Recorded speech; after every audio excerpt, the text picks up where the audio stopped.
Shahana, Hi. you're very stressed and anxious right now. Yeah. Why are you feeling like that? Just wanting to educate everyone, and Okay. I'm scared that I miss on the main points. Yeah. I don't want that. I really hope that it's gonna be like a great session. Yeah, I'll be Okay. fine. Yeah. So you want to have the correct words and not Yes. have the wrong words Yeah. for this topic. Yeah, because I feel it's a very sensitive topic. Yeah. It's highly educative as well, and that's the objective of your podcast. So I Yeah. really want to be at the best.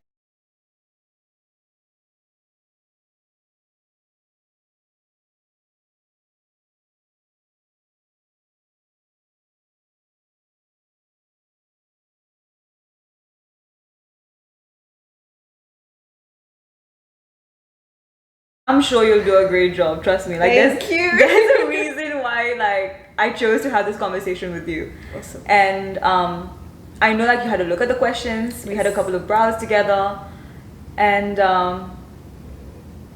I don't think there's anything that has bound us more than this topic. Definitely, definitely. We are lookalikes in a sense. Yeah. Yeah. I remember when we first met in Singapore. Obviously, we met like in Mauritius as well. But I remember like this one trip that we had from the campus to ARC, and we Yeah. used to have this cult of always having McDonald's, Yeah. and having fries or crispy wings, whatever it was we were catching. And the ride back home was always about how we were feeling. I remember me talking about how I was feeling with regards to my family. I remember you talking about the same. And then we evolved, we all grew up, we got like different aspects to our personality added to each other. But somehow or the other, our journey has been very much like parallel lines. I agree. From being daughters to being a friend to being a friend's sister to being a partner to somebody else. We've probably had a lot of life events in parallel together, right? People often call us as strong and independent. How do you feel about that? Honestly, no, like I know it's like a spot on, like putting on the spot question, but like at times I ask myself, am I really comfortable with that label? I don't know if I am. I'm not so sure if I am either. Yeah. Maybe it's something quite subjective if you look at it. A lot of people perceive independence as someone like an independent lady living on her own. Someone else would say an independent girl is someone who can earn financially. It's very subjective, and it depends. Like our comfort level depends on what the person who's actually saying it. What does it mean? Yeah.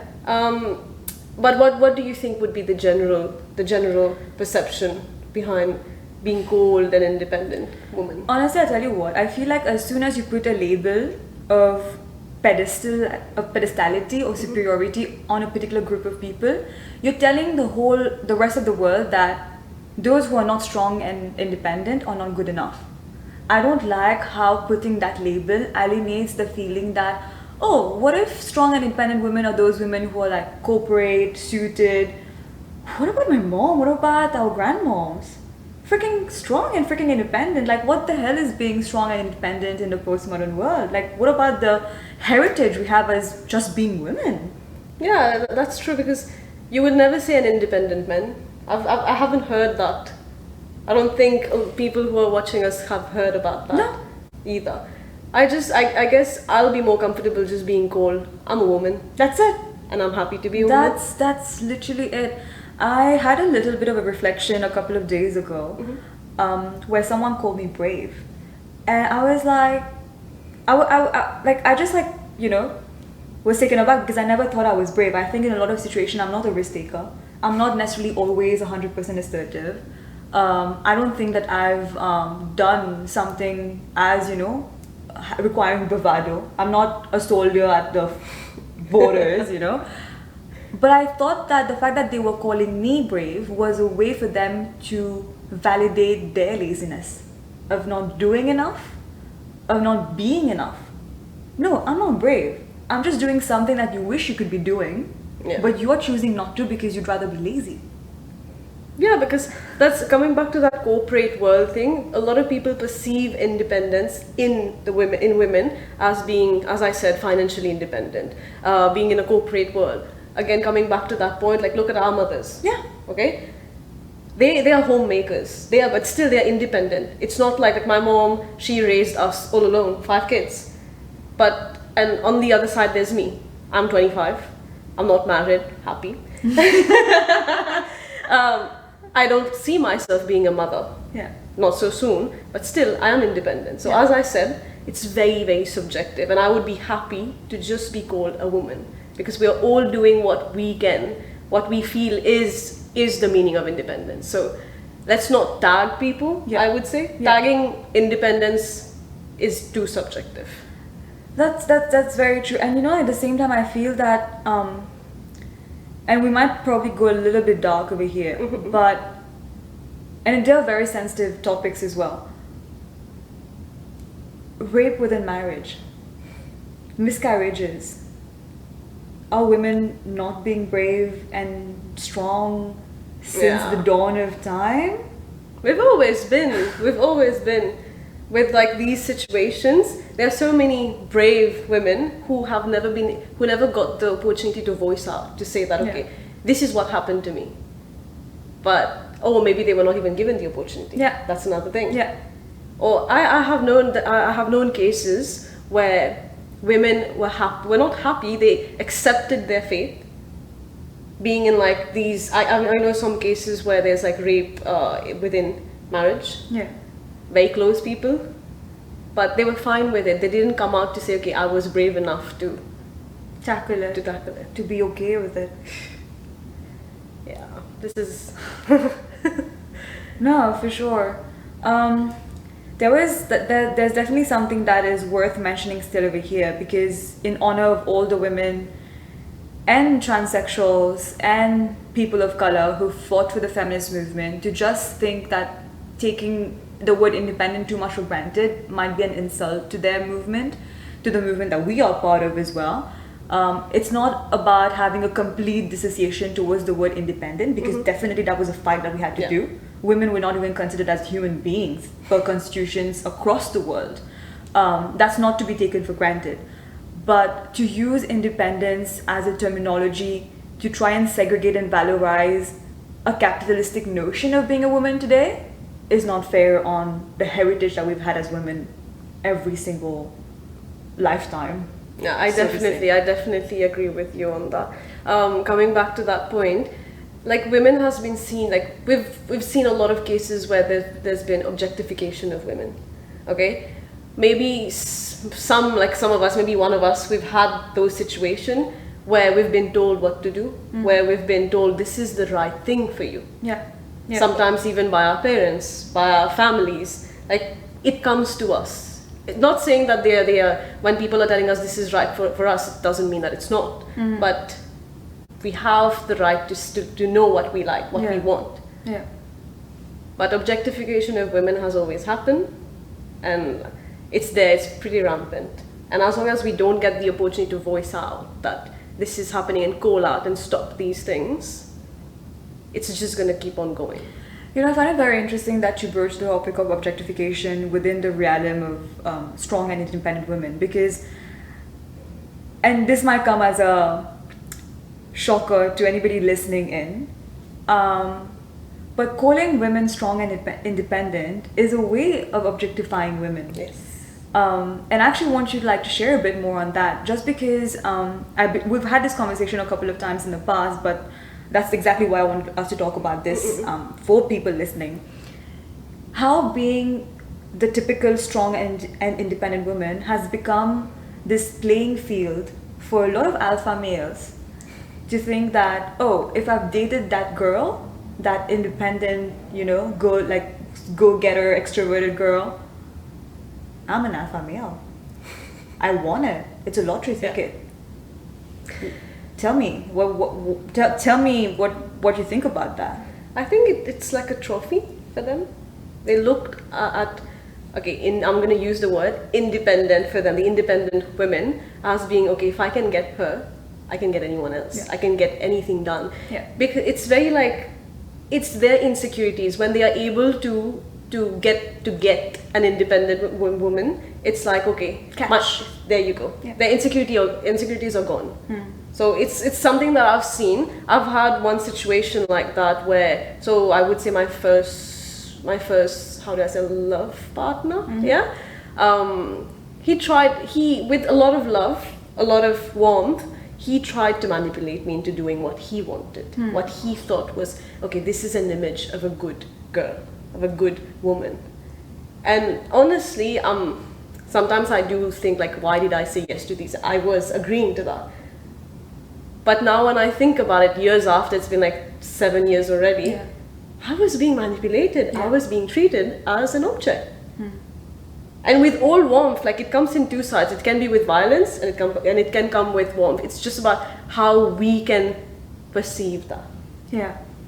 And you know, like, funnily enough, this morning I was reading, there was just a meme that popped up on my Instagram, and it was a meme based on Kabir Singh, which is like this very famous Bollywood character that, you know, shows that possession is an expression of love. And you know that it comes with its own serial of red flags. Statistics. 2015, probably outdated. 6 years doesn't change much probably in the statistics. You'll be shocked. 8 out of 10 Mauritian women believe that domestic abuse is an expression of love. I agree with you on that. I agree with you on that. Because a lot of female figures in my life, I would say three-quarter of all of those female figures have been victims of domestic violence, and they agreed to it. Yeah. They were okay with it. Yeah. They said, it's my husband, what should I do? Some of them said, it's my brother, what should I do? So domestic violence is seen, and it's been the fact that when you grow up you see domestic violence, domestic abuse happening in your house. For you, you are conditioned to understand that this is the right thing. It's normal. Going to happen. Yeah. It's normal. Yeah. And at one point, I thought as well that it was normal. And for people who know you today and don't know the Shahana of like 7 years ago, this must be coming as a freaking big surprise, right? Because today, nobody would think that a guy is just going to come around and boss around you. And because of you having this, you know, larger than life, and that's not coming from me, I'll just take it from what societal norms dictate, this bitchy vibe, they don't necessarily question that you were not always that way. You had to become that way. Yeah. And what people call bitchiness, I call resilience. Right? Yeah. I want you to tell us your journey from that first partner you had to you becoming what people see as bitchy today. And I'm going to like strike through that word, use it because people use that. Yes, of course. But I want you to tell us about that journey. Because people don't know this about you. Like, I know because we've known each other for 5 years now. Go. Okay. I know this is overwhelming. No. It's actually good to recall all of that because it makes me happy about who I. Because sometimes I do question myself. Am I doing enough as a woman? To stand up for yourself. Yeah, am I doing enough? Am I doing too much? No. But yeah, that's gonna be a long way back. I guess starting with family. How do I say that? I come from like my mom is the person I look up to. She's a superwoman, but at the same time, with warmth, people can violate people's boundaries, which happened a lot to her. Not just from I would say from her husband, but from people around. You get what I mean. Started from seeing her. I would say my movement started through her. When I saw how she fought through it, how she had to, because being from a Muslim family, she's Muslim as well, but my dad is Hindu. She first had to fight against that. That was her first fight. Yeah. Second fight came with us having to take care of us, because at one point they separated and she had to take care of 5 kids. Yeah. So it was that difficult journey. Then came when I was studying. The way she was taking care of us, my God, that was a fight as well. She had to let go of her own desires, of what she wanted to do in life, because she could have done anything, but she didn't. Why? Because of us. I'm getting goosebumps. Sorry. I think me too. I'm getting it. Yeah. So she's been my figure, my idol, I would say. It's through her that my movement started. So then I met my first partner, who I thought, okay, he was very warming as a person, and I took that. I openly welcomed him. Okay, but then came the manipulation, and it went for like a year, which is at one time I took a step back. I was like, okay, what is happening? Right. I started How questioning. old were you then? Sorry. I was 17. 17, I had my first partner, and I started questioning myself. But still, I didn't have, I would say, the guts to actually say, okay, to say no.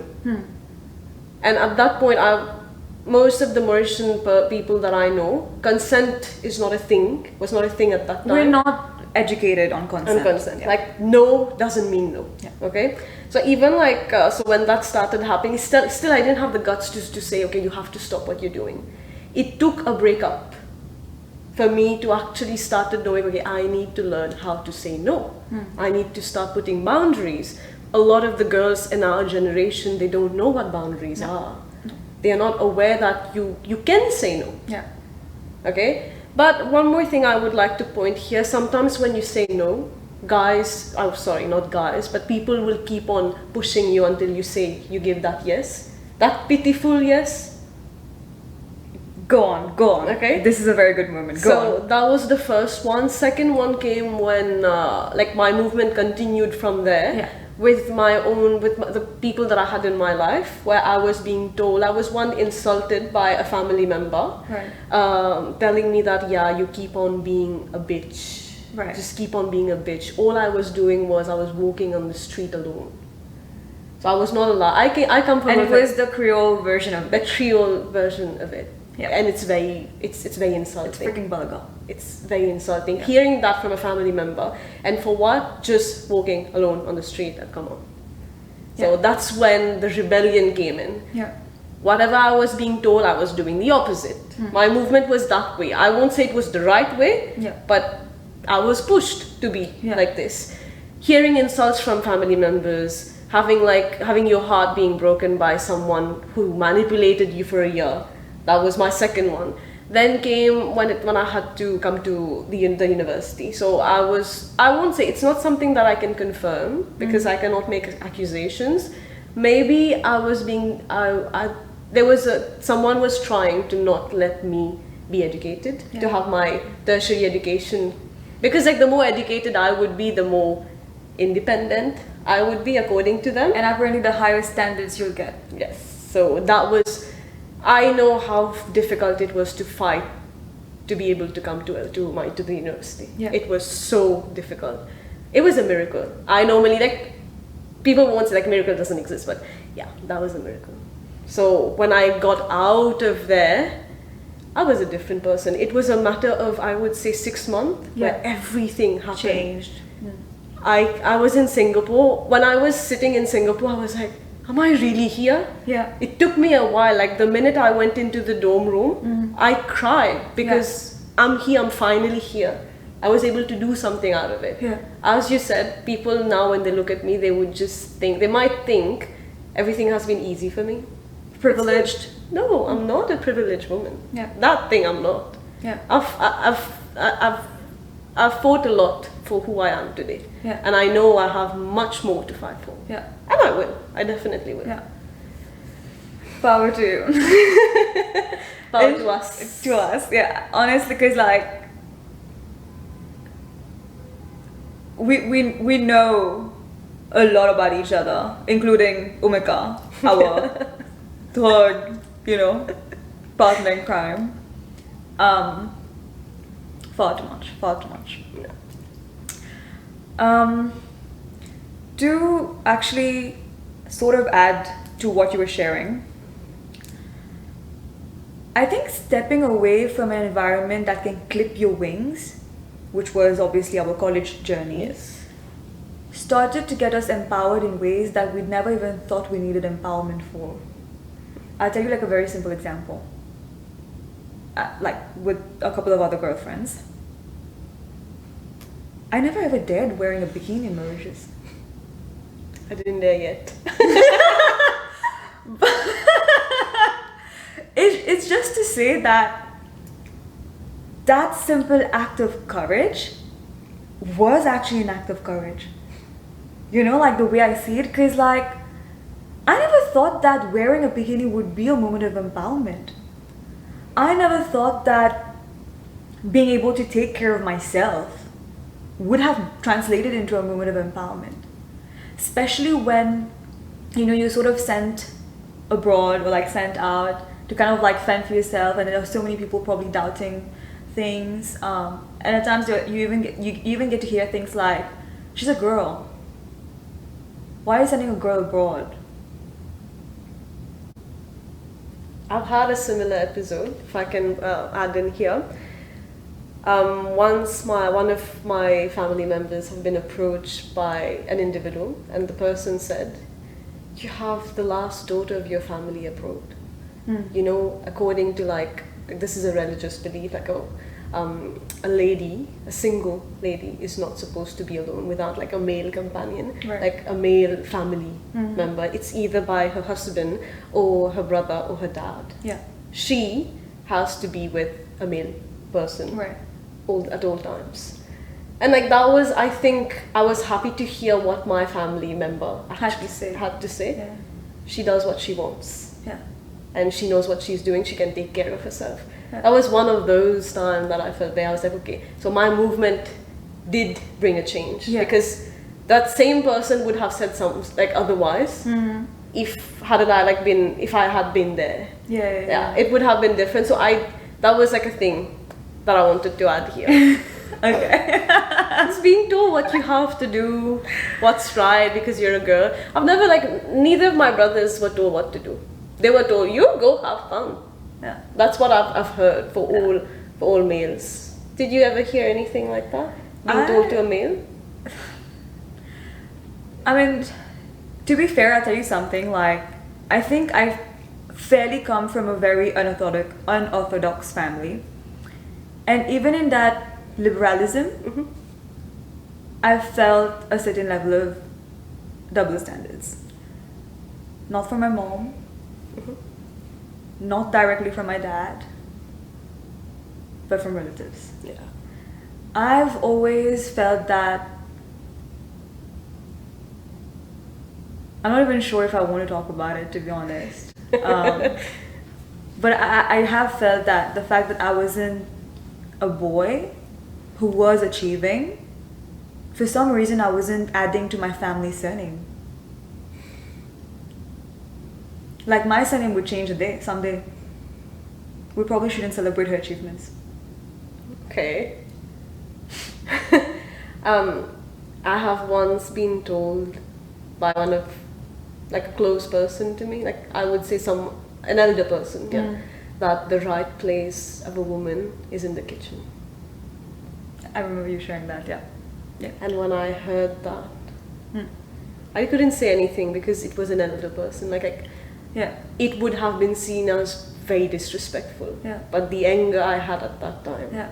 How could you say that to a girl in your family? So you're telling me that the right place for me is to sit in the kitchen? Yeah. That's just not fair. And we're not talking boomers. We're talking our generation. Yes. That just shows how there's lack of information, lack of education for the role of what we play in the society. We're too much, because that's a long gone image. Yeah. That was never the image we were supposed to be. Because sometimes when you look at it, men, they've made that image of us. Because but that was a long time image. Now we can do much more than that. Why is everything evolves? It's very primitive. It's a primitive image of us being the carer and the male being the breadwinner, because that's what it used to be during caveman time. But I just feel everything evolved. We had 3 revolutions. But why did the woman image not evolve? I actually have something to add over here. Yeah. I've come to realize that, and that's literally me bouncing off a Harvard Business Review article I read. You know this thing about women being multitaskers? Yeah. I think we're all multitaskers, like so many of us. But I'll tell you what, like, I just want to show my finger to whoever popularized that thought. Because that study, and I'll probably post the link for whoever will be listening in, figured that women were never inherently multitaskers.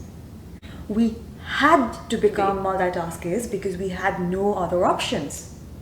We were all asked to join the working force because suddenly after, and probably we're talking about different societies over here, but let's talk about the western part of the world. World War II happened, lack of labor, make the women go to the factory to be able to supply the war, right? That's like the popular historical advances that happened with regards to the entire how women joined the workforce in the first place.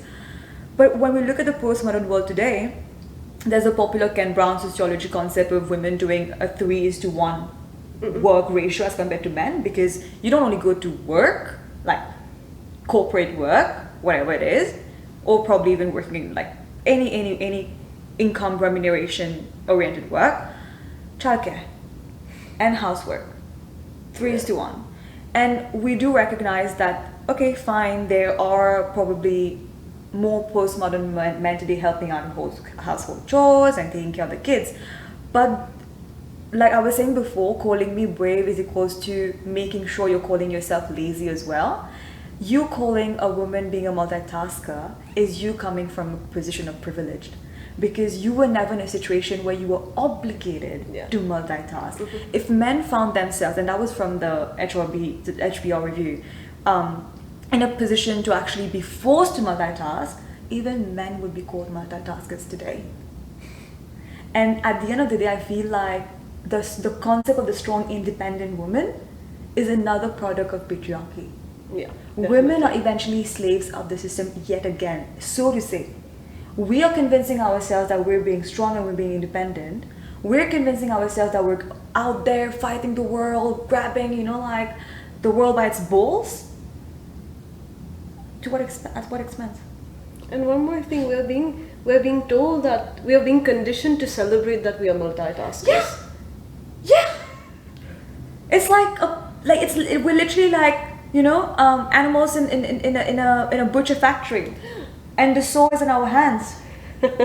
Yet again. I agree. Yeah. Yet freaking again. It's insane. I actually wanted to talk about the miseducation on consent, and how you said that saying a no once is not enough, and the fact that you constantly keep saying no's, and that eventually translates into a yes, and then that's seen as a cool, I got consent now. Is that consent? That's not consent. That's just pity and me being bothered. I'm done. That's what the woman would say. I'm done. But let's go on the male figure side of it. Why do they not understand consent? Have they not been educated about it? Does that bring a question about education? Yeah.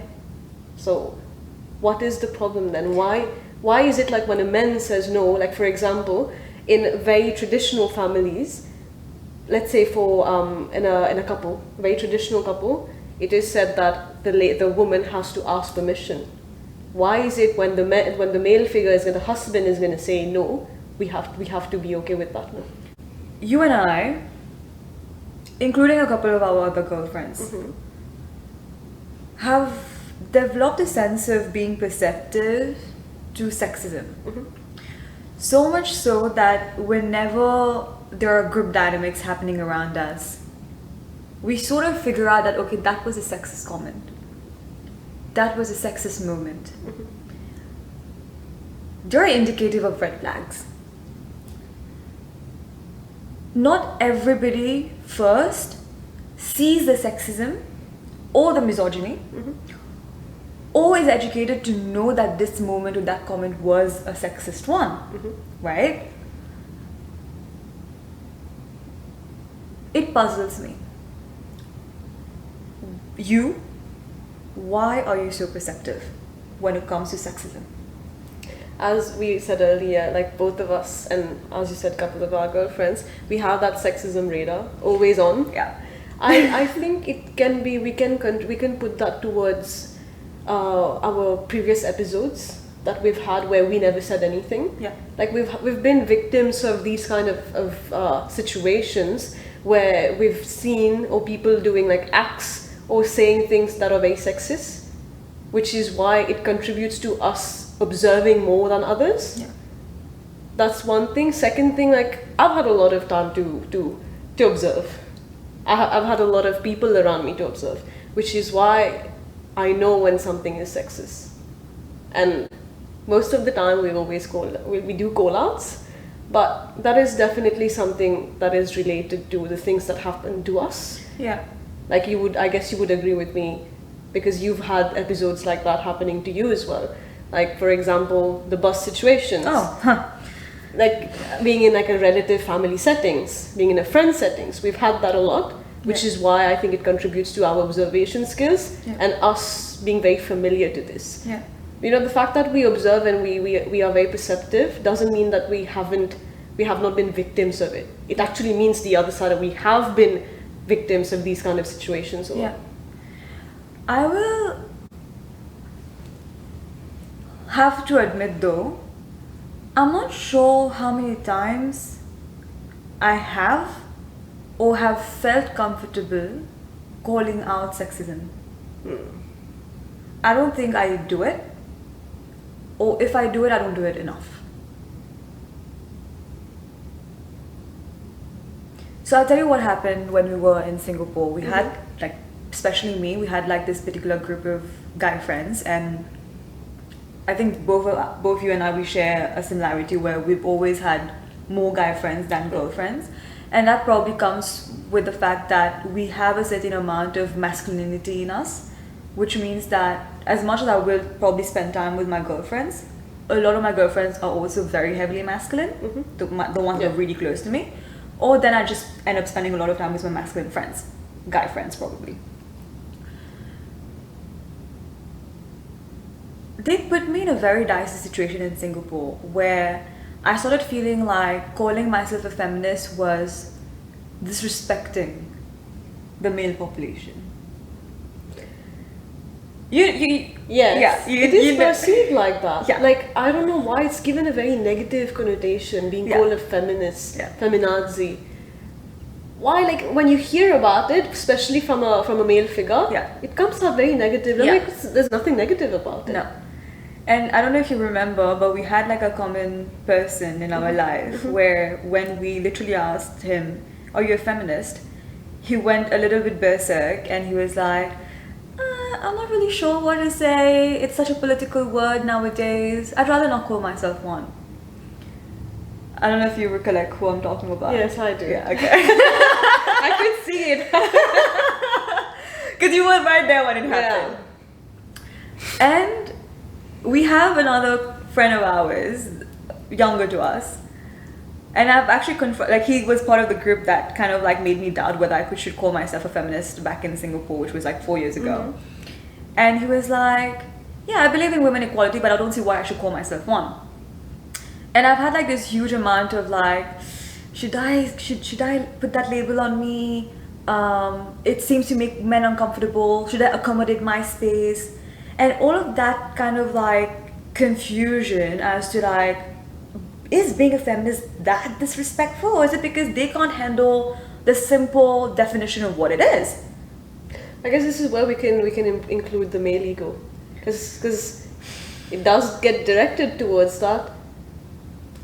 I don't know. Like I think it may come across as a very direct and unthought through process, but I feel that conclusively that could become a link. Yeah. By causation or correlation, it could become a link. that, all of that sort of made me feel like, still today, I don't know if I should call out. And I started feeling like, probably if I call out, I should do it in private. I shouldn't do it in public. Especially because the male ego is so fragile. It is what it is. I'm not going to munch my words with this. I'm not. Female ego exists. Trust me, we've got tons of female ego. Yeah. Ask any common friend of ours. We've got tons of female ego. But I've not seen the female ego being fragile. I've seen the female ego being fierce and feisty. Yeah. But it's not fragile. Coming to like the call outs, I definitely would do it. If it depends on like the degree to what it deserves to be called out. Right. Because sometimes having like our radar, it's good. Having a sexist radar is good, but sometimes it's not like every time we're right. Yeah. You know, people are sometimes sure. unaware Yeah. of what they're saying. They do not know that, oh, that was a sexist comment. Yeah. What their act was sexist. It definitely depends on like the degree to what it, to how, like maybe the way they say things. Yeah. I said it doesn't mean like our sexist radar doesn't mean it's always right. Yeah. You know, there's nothing scientific about it. It's our own intuition that okay, that was sexist. Sometimes it depends as to are they hurting someone? Yeah. Yeah. If someone is being hurt, definitely call out. If it's too directed and hurtful, I would call out immediately. Right. Just like irrespective of the setting I'm in, Yeah. if it deserves to be called out, and I Yeah. really believe that okay, that was hurtful, Yeah. and it shouldn't be said, Yeah. I would definitely do that. But if it is something, for example, lately with one of my male friends, there was kind of a situation that I felt was sexist. Yeah. I took a bit of time because Yeah. I by myself I needed time to think.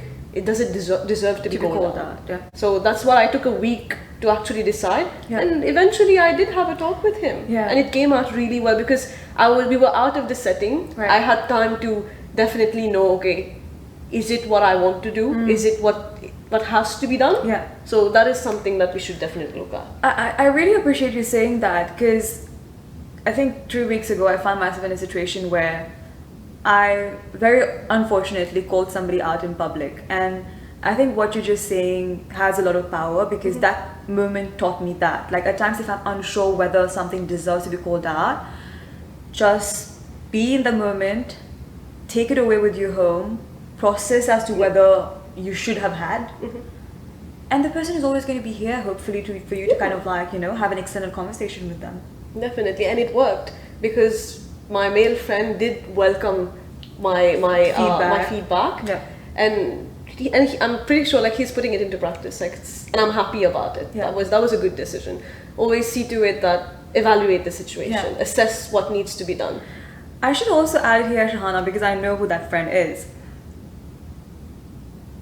That friend is extremely open-minded Yes. and is very curious, Yeah.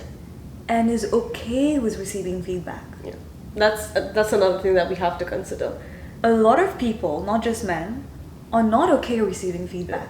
And at times when you just go like, you know, like, I've got this suggestion to make, are you okay receiving it? Can I? People go all up like, I guess because they are scared that your feedback is going to clash with the perception they have of themselves. yeah, It's going to clash with what they think they are projecting. yeah, Maybe that is why. But sometimes if something needs to be called out, as I said earlier, we have to put their own, like, being open-minded is up to them. right, As long as you have put out your boundaries, Yeah. because that's the eventual objective of it. Right. Putting down boundaries. Yeah. This is what you can and you shouldn't do. yeah, So as long as we put that in our mind, taking the feedback is up to them. right. It's Yeah. something it's their choice. Yeah, and like our thing is to be detached from you've Yeah. done your part, Yeah. and that's how much you're defining your Yeah. boundaries. And if that boundary is getting violated time and again, well, you know you've got to step back. Probably because we've been talking too much in the abstract. What's an act of sexism?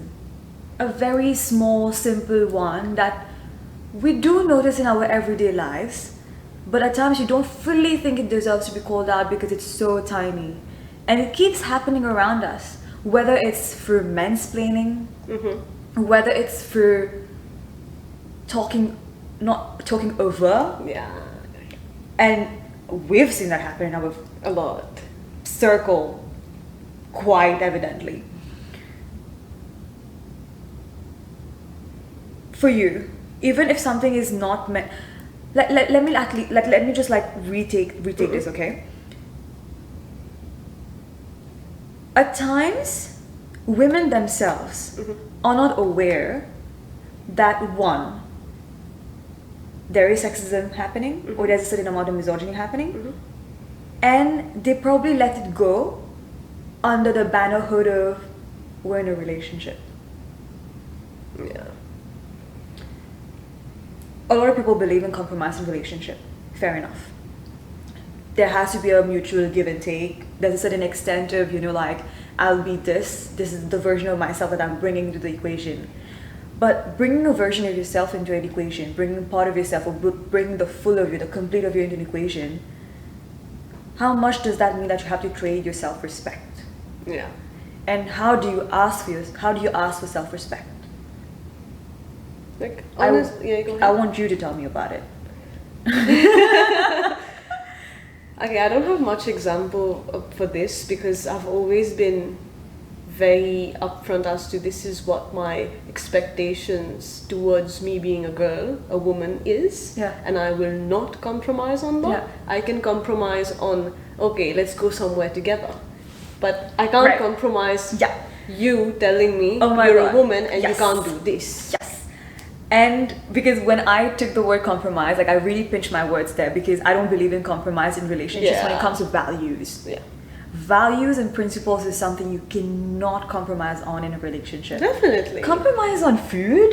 Yeah, these Compromise things are on like fine. public transport or private transport, whatever the hell you want, but values?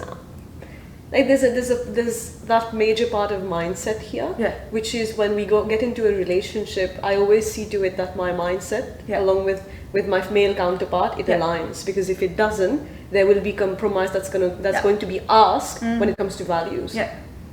I always believe in when you go in it, when you get into a relationship, your mindset have to align. Like it's important. It's the thing that makes that defines a relationship. And if I see that, like long ago, my first partner, I Yeah. couldn't see that. Yeah. And if I had known at that time, being 17 years old, Right. I didn't understand maybe mindset was very important, Yeah. alignment was Yeah. very important. We're all young. Yeah, it happened, but Yeah. that taught me, which is what made me who I am today. Entirely. Coming to knowing what you will not compromise on is tantamount to having standards. Standards that gets us called cold-hearted, bitches, people who are hard to live with. Are you freaking hard to live with, Shahana? I don't think I am. I'm the warmest person on earth. We all are. It's just like people. We project an image. We act in a way towards someone as to what they deserve to be acted upon. Yeah. If someone is rude to me, I'm going to be rude to you. Yeah. If you deserve to be if I have to be assertive towards the situation, Yeah. I will be. Like as you said earlier, I have a range of spectrum. Like all of us, we do. It's just like we project that part of the image that is asked for. In a particular situation, Yeah. in a particular social setting, you're a different person at work, you're a different Yeah. person with your friends, you're a different person with your partner. Deal with it. That's how it should be, I guess, because we cannot just be one person. With specific regards to that, right? Like having the difficulty to live with someone.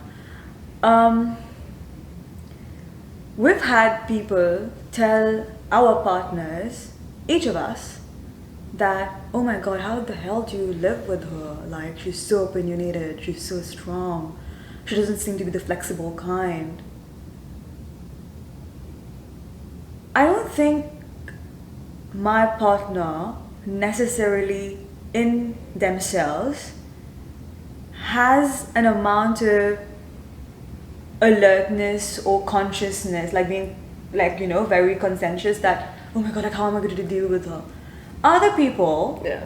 feel they can come around and sprawl their insecurities on my partner. What the hell?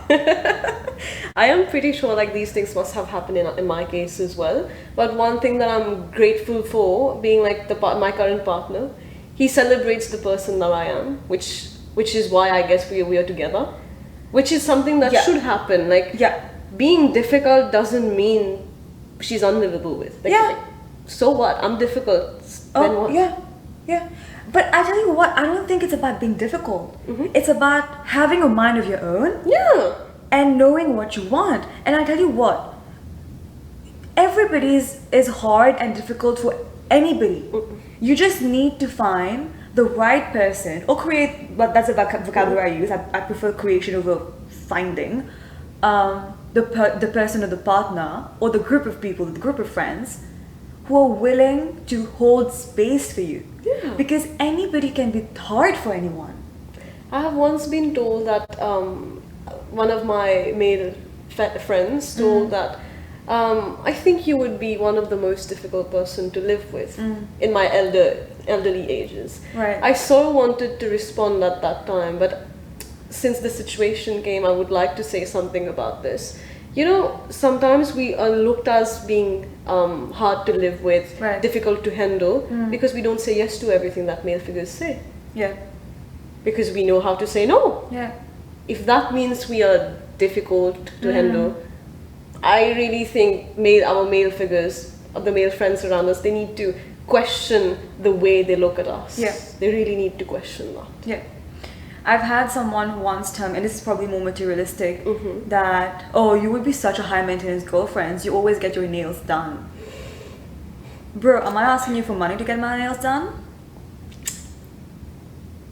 Oh my god. I don't know, like, do you think I need you to fend for myself? So, when did that happen? Because I really want to know when A year and a half ago. I freaking just started working. I never afforded luxuries with my parents' money. Yeah. I earned my first freaking paycheck. Oh my god. This is where I think this is what they picture as being an independent woman. So do you feel that when someone says she's independent, does it come out as being she's scared, they are scared of that person? Oh, I've had the terminology intimidating blasted almost on my face every now and then.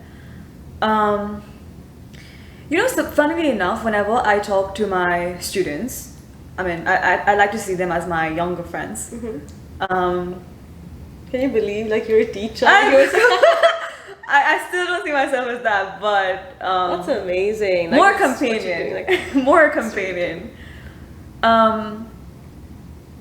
They see a different part of me, which is caring. Even with my partners, I hoped or believe or would like to believe, so that I've always come across as like caring and holding space for them. And you may choose to be different versions of yourself with different people. Yeah. Just because someone doesn't benefit from seeing the caring part of you doesn't mean that you're not actually caring. Yeah, because there's something called the feminine agility. Oh my god, tell us about this. Because like we can, as you said, a spectrum. We can be a homemaker. Yeah. We can be a boss. Yeah. We can be a very caring partner. Yeah. That's it. That's the feminine agility. Yeah. And similarly, I guess male as well. We have male agility. Right. But why is it that when we projects the different images of our feminine agility, it's being called out. It's being said that okay, she's like this. Yeah. You know. Tell like share the meme. A week ago, you sent me a meme about the keyword was rude. Like that was the word there, but I want you to share what that meme said. I think it was something along the lines where society expects women to be sweet and kind 24 hours 7. They think we've been conditioned to be like that. They actually have been conditioned to think we should be like that. That's why, because I just feel like their lack of education around feminine agility, like how we can impersonate a different character, different attitude based on the situation and what the situation requires. Oh no, for sure. Like if I can allow myself to share, and this is like probably a very personal story to my mom. She's also somebody like I identify with being a stoic person, which means that we don't display emotions. Like being stoic means that you are able to be calm in any situation, and it's one of my life values. which means that eventually I'm not always going and smiling. Don't get me started there, but and I guess I am a bit like that because even my mom is a stoic. In her role being a family person, I don't think many people recognize how caring she is. From gifts to invites to the little tiny things, and I do find myself in that role as well. Cooking, feeding people, gathering people, all of that, and then me being probably, you know, like calm and firm in my opinion negates all the other sweeter, gentler, caring side of me. A counterpart to that would be like my mother. She is always known as like the most caring person. Like, oh, she's so caring. Right. She's always a giver. Right. But no one ever says like she's a hard worker. Oh my she God, busted her ass off. Yes. To work in a factory, take care of us.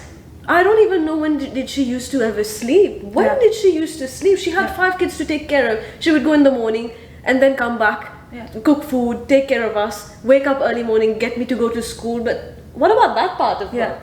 That was not just care, that's hard worker. Yeah. Like how is a homemaker not a hard worker? That's why I don't get like, coming back again, feminine agility. Education.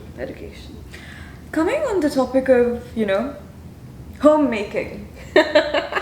And this is a very important one because I know a lot of people who are watching, who will be watching or listening in, I hope so. Are aware of this incident. I think it happened in our last semester of college. Actually, it was the first year of college. You mean in Sydney? Yes. That was so early on. Yeah. That's when because I remember I was still interning, and at that time it was first year in Sydney. That's when it happened. Okay. For those who don't know, I think like at least a bundle of people who'll be listening might be aware of this. But there was this account that was created, you know, like those famous on-campus accounts that's meant to kind of like give anonymous comments on people, said to be in a spirit of, you know, venting out or just, you know, banter, jokes. But it was definitely it was coming from a place of bullying, and it was definitely like an account made for like what it was, what I just said, bullying. Someone wrote and sent it, and that was like made public. And I don't recollect the exact words, probably you know the words better. But it went something like, Shahana is a housewife. Yeah. And to add context to anybody who's listening, we are all international students. We've been international students, and you have to kind of like take care of your place, where you're living, clean up your own mess, make your own food, do your laundry, and that comes with a part and parcel of being an international student. I'm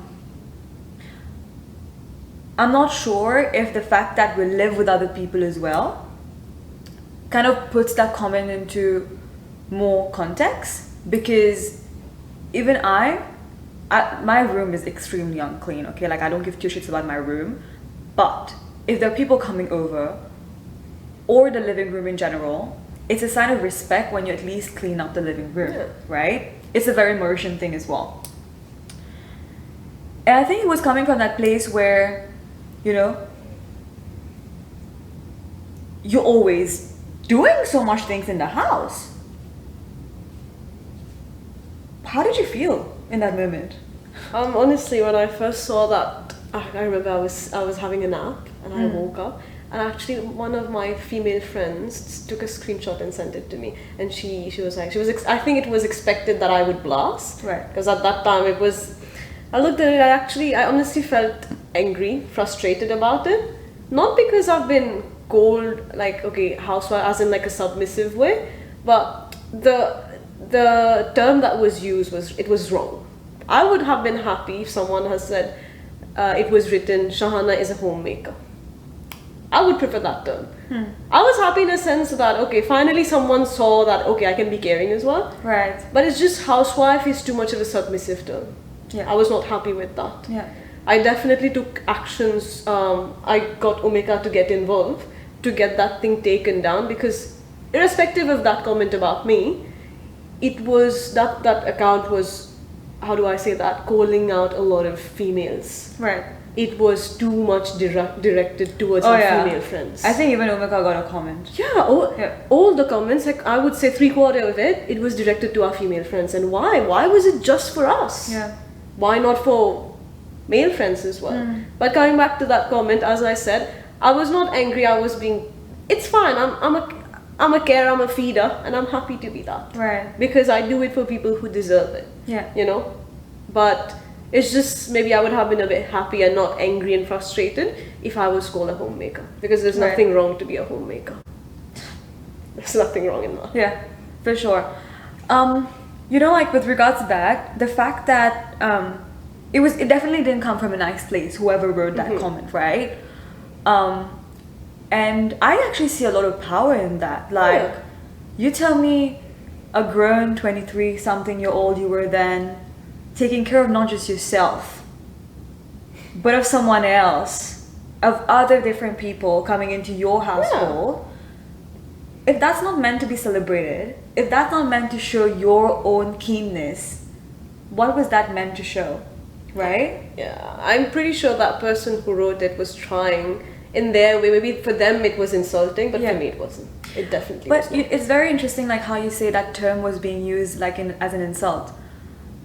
How is being a housewife / a homemaker an insult? I'm pretty sure whoever like went ahead and like did something like that, and probably a lot of people agreed with that phrasing,